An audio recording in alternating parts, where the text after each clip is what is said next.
Hello friends, आप सभी को आपके अपने यूट्यूब चैनल केबीएस स्टडी पर सभी लोग का स्वागत करता हूं। आज हम लोग कंप्लीट पॉलिटी का रिवीजन करेंगे।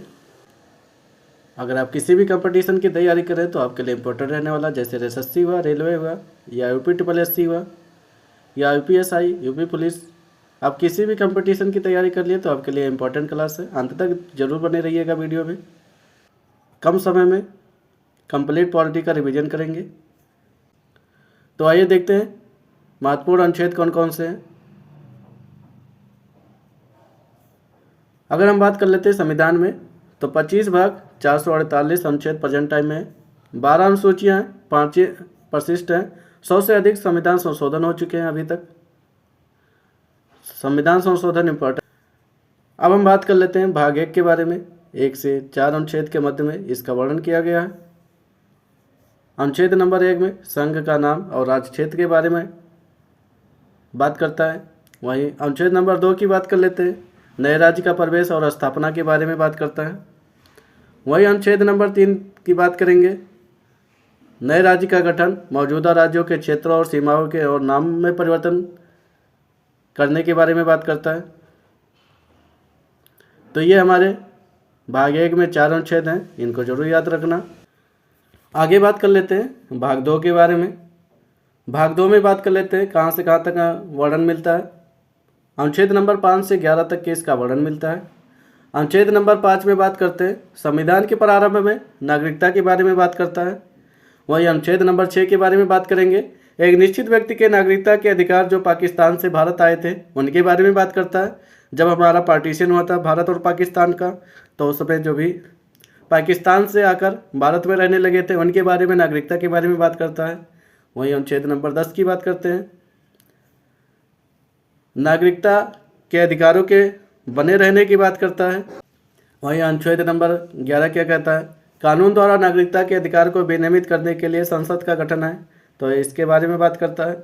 हमारे नागरिकता का जो भी अधिकार है वो समय समय पर विनियमित या कानून बनाए जा सकते हैं। कर लेंगे तो भाग नंबर 3 में 12 अनुच्छेद से लेकर 35 तक के इसका वर्णन मिलता है। अनुच्छेद नंबर 12 में क्या कहता है, राज्य की परिभाषा के बारे में बात करता है। वहीं अनुच्छेद नंबर 13 के बारे में बात करते हैं, मौलिक अधिकारों से असंगत या उनका अल्पीकरण करने की विधियाँ के बारे में बात करता है। अब हम देख लेते हैं समानता के अधिकार के बारे में, तो इसमें कितने आर्टिकल शामिल है।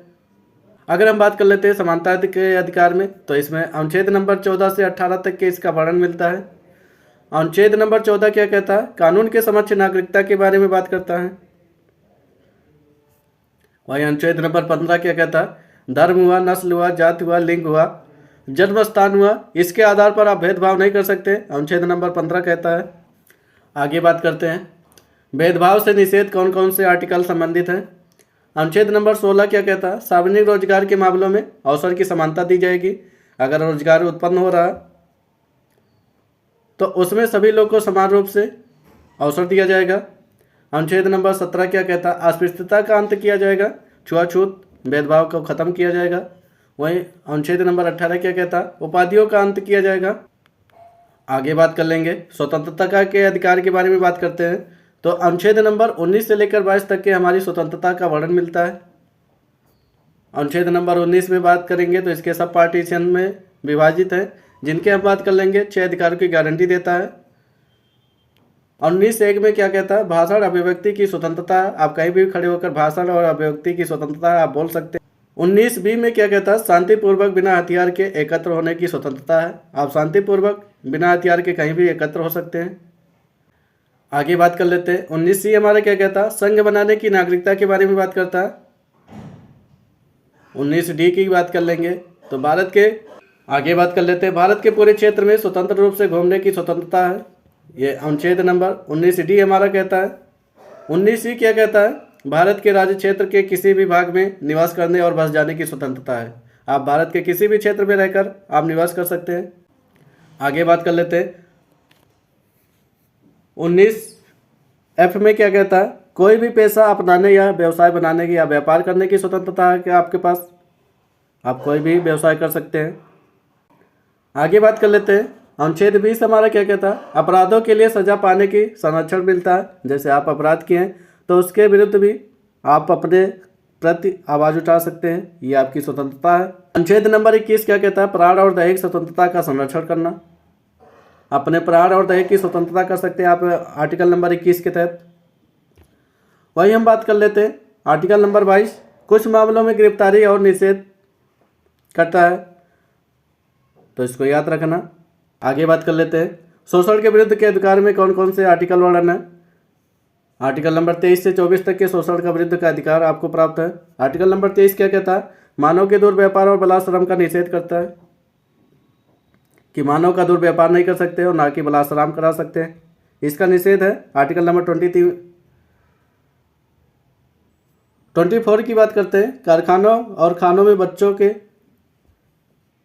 काम करने से निषेध किया गया। 14 वर्ष के कम आयु के बच्चों को आप काम पर नहीं रख सकते, आर्टिकल नंबर 24 के तहत। आगे बात कर लेते हैं धर्म की स्वतंत्रता के बारे में बात करते हैं। 25 से लेकर 28 तक के हमारे धर्म की स्वतंत्रता के बारे में बात करता है। आर्टिकल नंबर 25 क्या कहता है? अंतःकरण की स्वतंत्रता है, धर्म के अबाध रूप से मानने की स्वतंत्रता, आप किसी भी धर्म को मान सकते हैं। आचरण करने की स्वतंत्रता है, प्रचार प्रसार करने की भी स्वतंत्रता है, तो इसको ध्यान रखना। आर्टिकल नंबर 25 कहता है। आगे बात कर लेते हैं आर्टिकल नंबर 26 क्या कह रहा है? धार्मिक मामलों में प्रबंधन की स्वतंत्रता क्या कहती है। आर्टिकल नंबर 27 क्या कहता है? किसी विशेष धर्म के प्रचार प्रसार के लिए करों का भुगतान करने की स्वतंत्रता है, आप किसी भी धर्म को प्रचार प्रसार करने के लिए आप कर का भुगतान कर सकते हैं। आर्टिकल नंबर 28 क्या कह रहा है? धार्मिक शिक्षा में भाग लेने की स्वतंत्रता है, आप किसी भी धर्म में धार्मिक शिक्षा के रूप में भाग ले सकते हैं, इसकी कोई आवाज़ नहीं है आपके पास, मतलब आप स्वतंत्र है इसके लिए। किसी भी धर्म का आप शिक्षा ग्रहण कर सकते हैं। आगे बात करते हैं सांस्कृतिक और शैक्षिक अधिकार के बारे में, तो आर्टिकल नंबर 29 से 30 के बीच में इसका वर्णन किया गया। आर्टिकल नंबर 29 क्या कहता है? अल्पसंख्यकों के हितों के संरक्षण के बारे में बात करता है, जो भी अल्पसंख्यक है उनकी संरक्षण किया जाए। आर्टिकल नंबर 30 क्या कहता है? शैक्षणिक संस्थानों की स्थापना और प्रशासन करने का अल्पसंख्यकों का अधिकार है, तो इसको याद रखना। वहीं आर्टिकल नंबर 32 क्या कहता है? संवैधानिक उपचारों का अधिकार है, मौलिक अधिकारों के परिवर्तन के लिए उपाय दिए गए हैं। आपके मौलिक अधिकार का हनन हो रहा तो आप इसको लेकर सुप्रीम कोर्ट जा सकते हैं। तो ये हमारे मौलिक अधिकार तक के जितने भी आर्टिकल इंपॉर्टेंट है उनको हम डिस्कस कर लिए। इनको जरूर याद कर लेना। आप किसी भी कंपटीशन की तैयारी करें तो यहाँ से बार बार रिपीट किए जा रहे क्वेश्चन। आप सभी को अंत तक वीडियो में बने रहने के लिए बहुत बहुत धन्यवाद। Thank you.